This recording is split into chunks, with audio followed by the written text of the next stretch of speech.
आज हम बात करेंगे सडन चेस्ट पेन जो स्पॉन्टेनियस न्यूमोथोरैक्स के कारण हो सकता है। यह कई बार क्रिटिकल भी हो जाता है। अगर अचानक चेस्ट की एक साइड में शार्प पेन हो, सांस लेने में डिफिकल्टी शुरू हो, एक गैस या सामान्य दर्द समझकर इग्नोर नहीं करना चाहिए। मैं doctor Praveen Yadav, thoracic surgeon. Spontaneous pneumothorax में बिना किसी इंजरी के लंग से एयर लीक होकर लंग और चेस्ट वॉल में इकट्ठी हो जाती है, जिससे लंग पार्शियली और कम्प्लीटली कोलैप्स हो सकता है। इससे deep pain on breathing, cough इत्यादि हो सकता है। अगर ब्रीदिंग वर्सन हो रही है और पेशेंट डिजीनेस या रेस्टलेसनेस के साथ प्रेजेंट करता है, कई बार फेंटिंग, ब्लू लिप्स और सीवियर चेस्ट टाइटनेस भी हो सकती है, तो इसे इमरजेंसी समझना चाहिए और तुरंत ही नियरेस्ट इमरजेंसी डिपार्टमेंट को कांटेक्ट करना चाहिए। डायग्नोसिस आमतौर पर एक्सरे से हो जाता है। स्पॉन्टेनियस न्यूमोथोरैक्स के कई कारण होते हैं। यूजुअली यंग पेशेंट्स में यह एक स्मॉल छोटा सा सिस्ट या ब्लैब होता है लंग में, उसके रप्चर के कारण होती है।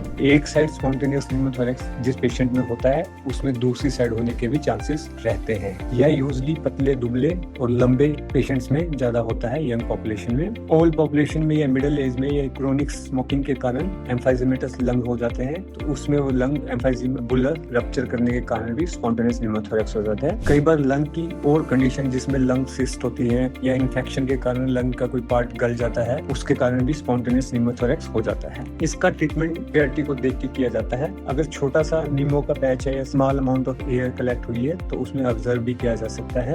इमरजेंसी और रैपिड एयर कलेक्शन में अगर कुछ भी नहीं है तो एक नीडल एस्पिरेशन करना चाहिए, जिससे एयर एकदम बाहर निकल जाए, पेशेंट को रिलीफ मिलता है। टेस्ट ट्यूब डालने की जरूरत पड़ सकती है। अर्ली इंटरवेंशन से लाइफ सेविंग हो जाती है, वरना कई बार हार्ट अरेस्ट और अदर कॉम्प्लिकेशन, कार्डियोपल्मोनरी कॉम्प्लिकेशन होने के चांसेस रहते हैं।